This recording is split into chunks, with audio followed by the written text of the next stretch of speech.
Guys, it's Kim here with Fairily Fiber Fun. Welcome to how to core spin, specifically how to core spin Rolags. So please join me today while I spin up these gorgeous and amazing, yummy Rolags. We will be covering bats and combed top as well, so stay tuned for those. But we're jumping in with the Rolags today because that's what's on my wheel already, and I'm over halfway through with this spin and just decided I wanted to share this with you. So here we are. If you're new here, welcome to my channel, and if you're a returning viewer, welcome back. If you haven't already, please do hit that subscribe button, and don't forget to hit the notification button so you don't miss new videos as they come out. And as always, leave your comments, questions, and suggestions in the comment section below. If I forget something important in this little tutorial, if you would just drop it in the comments, I will either make a new video or I will just answer it in the comments section. So, I always think that I'm being very thorough, but sometimes as experienced spinners, we don't always think about the things that new spinners don't already know. So don't feel like there's anything wrong with asking questions. It's all a learning process. And just because I know it all, supposedly, I know a lot, doesn't mean that I know everything, and it doesn't mean that I don't make mistakes and forget to tell you the important stuff. So I'll do my best. Anyway, I hope you guys enjoyed this video, and I will see you later. Bye.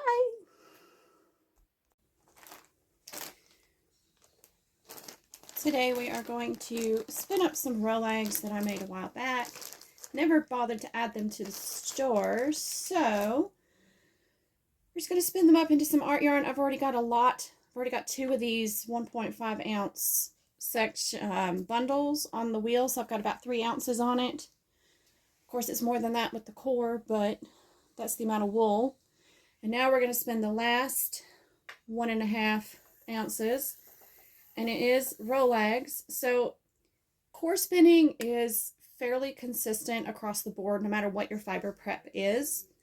But when you're spinning Rolags, if they're not tightly rolled and you can easily draft them, you don't have to pre-draft to get a good core spin.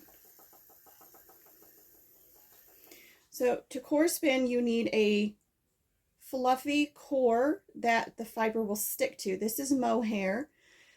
There are other cores you can use. You can use cotton yarn if you want a thicker core, like what you would use to, like what you could buy at Walmart, you know, just regular cotton yarn in the cones and Lily sugar and cream, whatever.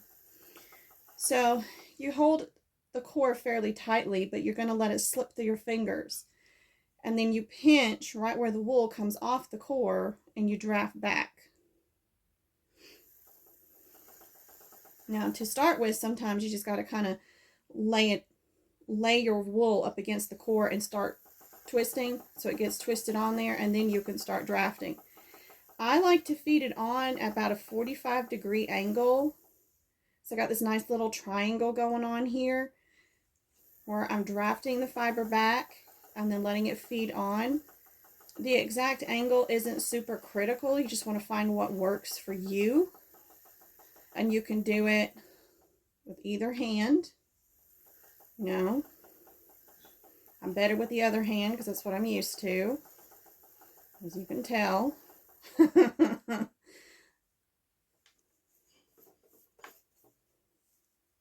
let too much twist build up there.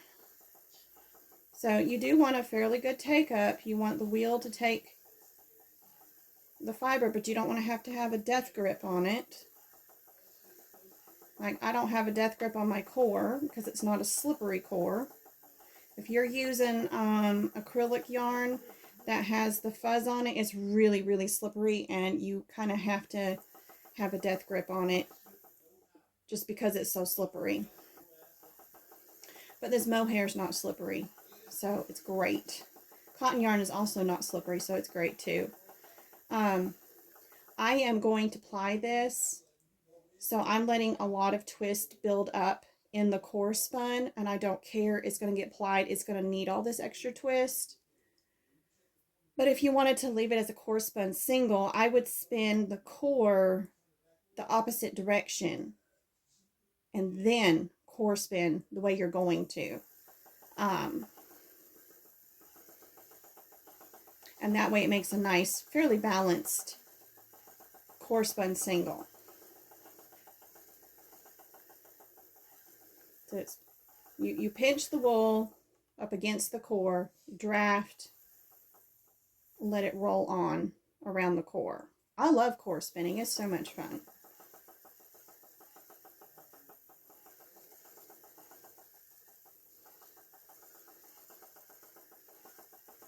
And as you can see, the Rolags, they work really well. You get a lot of thick and thin as the Rolag drafts inconsistently. I'm doing that on purpose. I want thick and thin in my final yarn. So I don't mind that at all. That's literally what I'm going for. You can be more particular with it. You can pre-draft your Rolags, but you're going to want to get the drafting done as you are core spinning. Otherwise, you're going to struggle to get the core to wrap the wool around the core the way you want it to. It needs to wrap kind of tight, not super loose.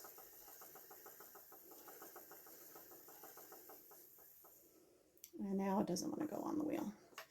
This bobbin is not working the greatest right now, but that's okay. It's also really full. They just don't do the greatest when they're full. They get heavy. Okay, I've come to the end of a Rolag. I'm going to leave a little bit sticking out, and I'm going to start, just going to pull a little bit out of the tip of this new Rolag, overlap it, and just spin it in. It's that easy. Now, if you let your Rolag come to a complete stop, like you have no fluff on the end, instead of trying to find it and pull it off, you just take your new fluff. I should have something over my lap here. But you just let it wrap around, little fluffy bits wrap around a little bit higher up, and you do really thin core spinning until you get to the end of where your last bit of wool was. And then you keep going as usual. There, I let my core get on the outside there by accident. That's why I'm doing a dark wool right now, so you can see the core.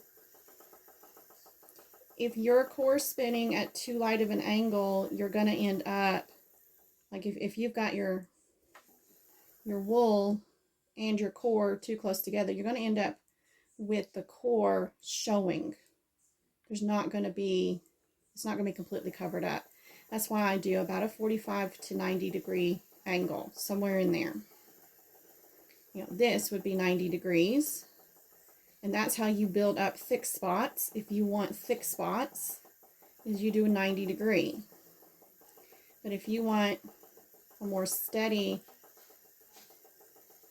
bit of coverage that's a little bit more consistent, you go at a pretty steady 45 degree to 60 degree, anywhere in there. And this is not science, it's just you find what's comfortable for you, you find what works for you, and then you get comfortable doing it, and you don't worry about the exact angle, you don't worry about all the math. I'm going to go ahead and show you from the other end of the Rolag how to reconnect a new Rolag, just because we can. So I always, without letting go of my twist, I grab a little bit of fluff off the end of the Rolag here, overlap it a bit. You can put it under or you can put it over. I usually do over, just how I do it. Doesn't matter. Get your wheel going. It locks that end in place, and then as you go, the other end gets locked in place, and you keep going. I love all that sparkle in there. So pretty. These Rolags were a lot of fun to make. And since I never added them to the shop, I get to have fun spinning them. I'm really excited about that.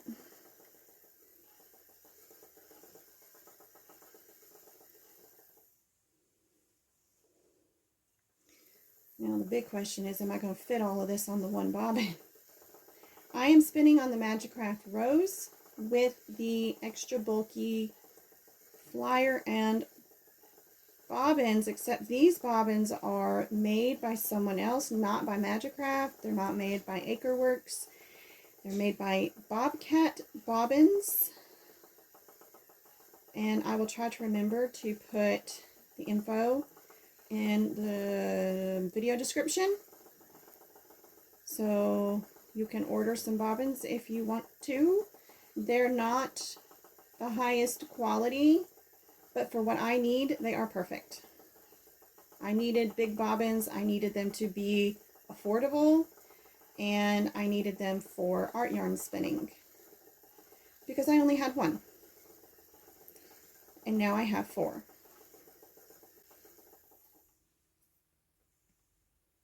So that is how you core spin with Rolags. I hope you found that helpful, and I hope you will join me for the next how to core spin video in the list.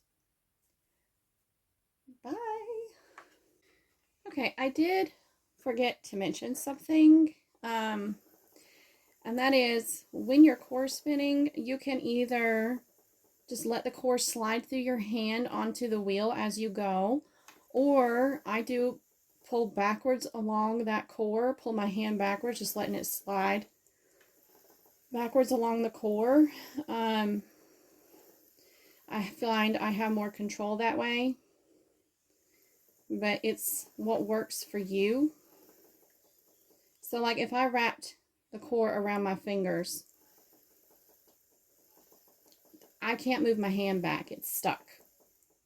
So that's not a good idea unless you have a really slippery core, and that's the only way to control it.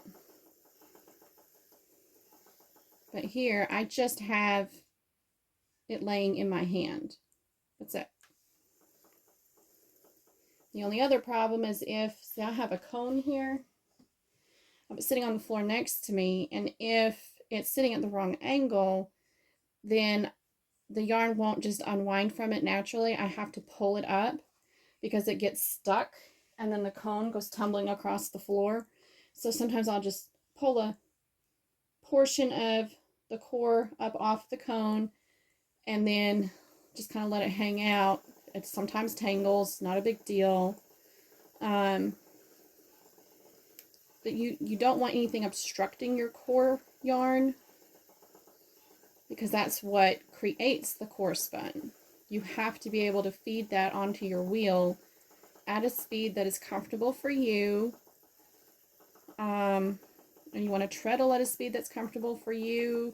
You want to have your whorl set up to where you're getting the amount of twist per treadle that is most comfortable for your speed of drafting. You know, if you're a very fast treadler, you want to put it on the biggest whorl to slow down the amount of twist that's going in to your fiber. If you're a very slow treadler, you want to put it on a smaller whorl so it gets the more twist per treadle.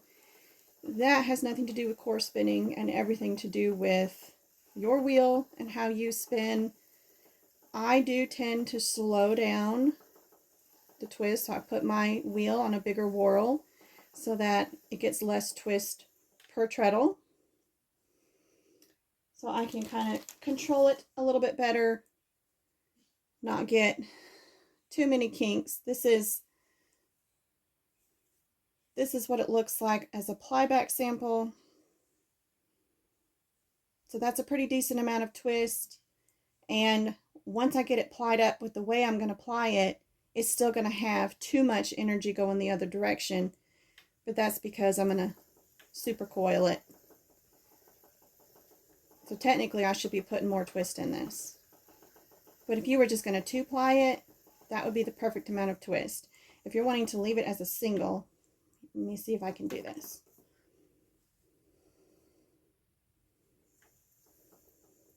If if you're wanting to leave it as a single,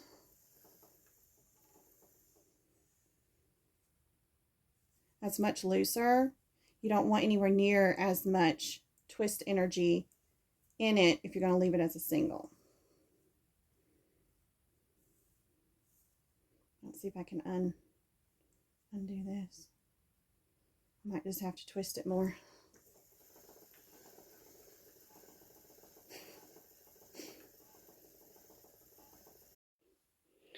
One last thing, y'all. So sorry. I keep interrupting myself, but when you're finished, I like to keep it from the end from untwisting, to make sure a lot of twist builds up, and then I slowly feed it onto the bobbin, and I want to make sure and get about 2 good rotations. My wheel is being really jerky right now. There's so much on there. So I want to wrap it around about twice. I do not like that. The wheel is just not happy with this bobbin right now. So now I've got it around there a couple of times. I'm just going to snip it right in here, and then it will maintain. Actually, I'm going to give it a little bit more. That's what happens when you overfill your bobbin and you have a cheap bobbin. I love these bobbins though. Okay, so now all I have to do is cut that, and I won't lose all of my twist, which is going to be the beginning of my plying. Win-win.